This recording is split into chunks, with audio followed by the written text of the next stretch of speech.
अस्सलाम वालेकुम viewers, this is your host Raghib Ali Khan and you are watching real talks powered by LFG studio. नाजरीन, यूं तो कराची शहर तिजारत का मरकज है, लेकिन हमारे दरमियान कुछ ऐसे भी ताजिर मौजूद हैं जो कि जीरो इन्वेस्टमेंट पे कारोबार करते हैं। आइए मिलते हैं हमारे आज के बिजनेसमैन से। अस्सलाम वालेकुम, क्या चाहते हैं आप? एक 600 गज का मकान, एक विजिल कार, एक खूबसूरत सी बीवी, 4 छोटे छोटे बच्चे और एक आईफोन 13 प्रो मैक्स भिजवा दीजिएगा, जिससे मैं रोज टैक्स कर करके भीख मांग सकूं। क्यों मांगते हैं आप भीख? कौन नहीं मांगता भीख? हर कारोबार का असूल है खिदमत करो, चीज दो, पैसे ले लो। मैकेनिक बाइक खोल के पैसे कमाता है, डॉक्टर मरीज खोल के पैसे कमाता है, और हम इन दोनों की इंश्योरेंस से पैसे कमाते हैं भैया। क्या? मैं समझा नहीं कुछ। देखो, मैं समझाता हूँ। लोग हमको पैसे देते हैं ताकि उनकी जानो माल की हिफाजत हो सके। Oh, no. तो आपके कहने का मतलब है आपको सदका देने की वजह से लोगों की जानो माल की हिफाजत हो जाती है, यानी इंश्योरेंस हो जाती है। करीब आओ। तुमको पता है कि इंश्योरेंस नहीं होती, हमको पता है कि इंश्योरेंस नहीं होती, उन लोगों को थोड़ी ना पता है कि इंश्योरेंस नहीं होती मेरे भाई। यानी आप जैसे लोगों की वजह से लोगों का सदका कबूल नहीं होता, लोग आपके झांसे में आ कैसे जाते हैं? भैया, अगर हम टीवी पे आ जाते हैं ना, हुमायूं सईद से बड़े अदाकार होते हैं हम। तो आप अपनी अदाकारी से एक दिन में कितना कमा लेते हैं? मैं ये अगर माफ करने वाली अपनी मां ना, तमीज से बात कीजिए, लोग देख रहे हैं आपको। सॉरी, माफ कर दे रे बाबा, माफ कर दे। कितना कमा लेते हैं आप? ये सारे अखराजात निकाल के दिन के कोई 2000 हो जाते हैं भैया। यानी महीने के 60,000? ऐसे नहीं मिल जाती भी। इलाके के सरबरा को कट देना पड़ता है, इलाके तक पहुंचने के गाड़ी का खर्चा, खाना पीना, गेटअप, मेकअप, और तो और इलाके के थानेदार को भी देना पड़ते हैं पैसे।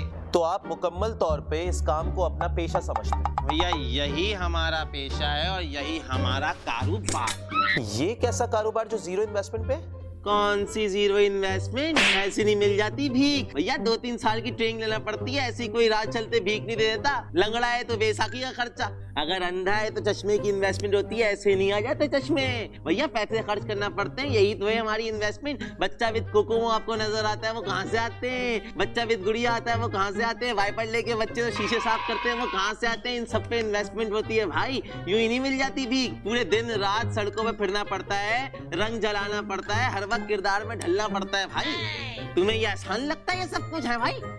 और जब से तो इस काम में सारी औरतें आई हैं, हमें तो कोई भीख ही नहीं देता। सब बोलते हैं भाई अच्छे खासे तो हो, कोई काम कर लो, कोई धंधा कर दो। अबे उनको कौन बताए हमारा काम और कारोबार यही तो है। और तो और जब से इस काम में साले सिराई किया है मेरे भाई, कंपटीशन इतना डबल हो गया है। ऐसी फनकारों वाली एक्टिंग करते हैं कि कोई ना देने वाला भी भीख ना उनके मुंह पे भीख फेंक दे। और उनके कंपटीशन की वजह से ना हमें कभी कभार ख्वाजा सराबी बनना पड़ता है मेरे भाई। और भाई, हमारा IT डिपार्ट से ही बड़ा गहरा ताल्लुक है। ऐसी ऐसी नकली रिपोर्टें बनाते हैं मेडिकल की, अगर यकीन नहीं आ रहा ना तो अपने जुमे की नमाज के बाद अपनी मस्जिद के बाहर भिखारियों की रिपोर्टें देख लेना। और हमारे पूरे मुल्क से लोग हमारे शहर में आके भीख मांग रहे हैं, और तुम हमारे ही शहर में हमको भीख मांगने से रोक रहे हो भाई। और तो और अगर हम भूखे हों, किसी से खाना मांग लें कि भैया हमें 2 पराठे खिला दो अंडे के साथ, पठान के होटल पे बैठ गए, तो लोग हमसे बोलते हैं भैया खाना खाने के लिए JDC के दफ्तर चले जाओ, वो तो मटन भी दे रहा है। अब हमने तो सोच लिया है, आज से सुबह की अदाकारी खत्म, रात में लाइव स्ट्रीमिंग करेगा आपका भाई, भरपूर पैसे मिलेंगे, लाख लाख रुपए के टारगेट करूंगा मैं। या फिर आपका भाई बनाएगा एक YouTube पे चैनल, रुको जरा, in modern world how to become a भिखारी। अगर आप देखना चाहते हैं, भीख मांगना चाहते हैं, तो हमारे चैनल को सब्सक्राइब करें। हम आपको दिखाएंगे कि किस तरह से आप भीख मांग सकते हैं। सारे ट्यूटोरियल मौजूद होंगे है भाई। मान रहे मेरे को? आपको शर्म नहीं आती है सब कुछ करते हुए? शर्म है? मुझे ये बताओ, आज के जमाने में भीख कौन नहीं मांगता? आप भी तो अंदर से भिखारी हो भैया। बच्चा अपने बाप से लॉलीपॉप की भीख मांगता है, शौहर अपनी बीवी से सेक्स की भीख मांगता है, बीवी अपने शौहर से शॉपिंग की भीख मांगती है, और फिर बच्चा जब बड़ा हो जाता है तो फिर स्कूल में जाके अपने टीचर से अच्छी डिग्री के लिए मार्क्स की भीख मांगता है, और फिर मार्क्स मिल जाने के बाद डिग्री को हाथ में लिए लिए वो नौकरी की भीख मांगता है। फिर नौकरी मिल जाने पर लड़के का बाप लड़की के बाप से जहेज की भीख मांगता है, और शादी करीब आ जाने के बाद हकीमों के पास जाके मर्दाना कमजोरी के इलाज की भीख मांगता है, और अगर बच्चा हो जाए तो ये सारे डॉक्टर, क्या बताऊं साहब जी इन डॉक्टर के बारे में, इतने इतने मोटे मोटे पैसे मांगते हैं, और पैसे ना होने पर वो डॉक्टर से अपने बच्चे के इलाज की भीख मांगता है, वरना फिर दोस्तों के पास जाके उधार की भीख मांगता है, और उधार ना मिलने पर जब वो डकैत बन जाता है तो लोगों से मोबाइल फोन और पर्स की भीख मांगता है, और अगर पकड़ा जाए तो वो पुलिस वाले साले उसको पकड़ लेते हैं, फिर वो पुलिस वालों से अपनी बख्शिश की भीख मांगता है,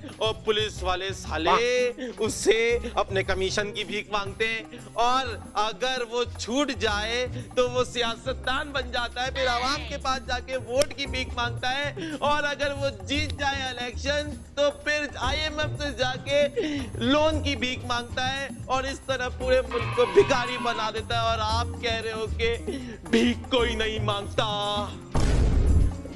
और तुम क्यों इतना चौंक रहे हो? तुम भी तो लाइक कमेंट और शेयर की भीख मांगते हो। Oh no. है भाई? आपसे तो बात करना फजूल है, आप सिर्फ मुझे ये बताइए कि आप ये सब कुछ छोड़ क्यों नहीं देते? ऐसे कैसे छोड़ दें? हमारा बाप भिखारी, हमारा नाना भिखारी, हमारे नाना की बेटी हमारी अम्मा भिखारी, और हमारे बच्चों की अम्मा भी इसी नोबल प्रोफेशन से ताल्लुक रखती हैं। हम भिखारी थे, भिखारी हैं, और भिखारी ही रहेंगे। करना है कर लो कुछ। अल्लाह जी मुझे भी देना बाबा, अल्लाह जी और दे दे बाबा, अल्लाह जी मुझे भी देना।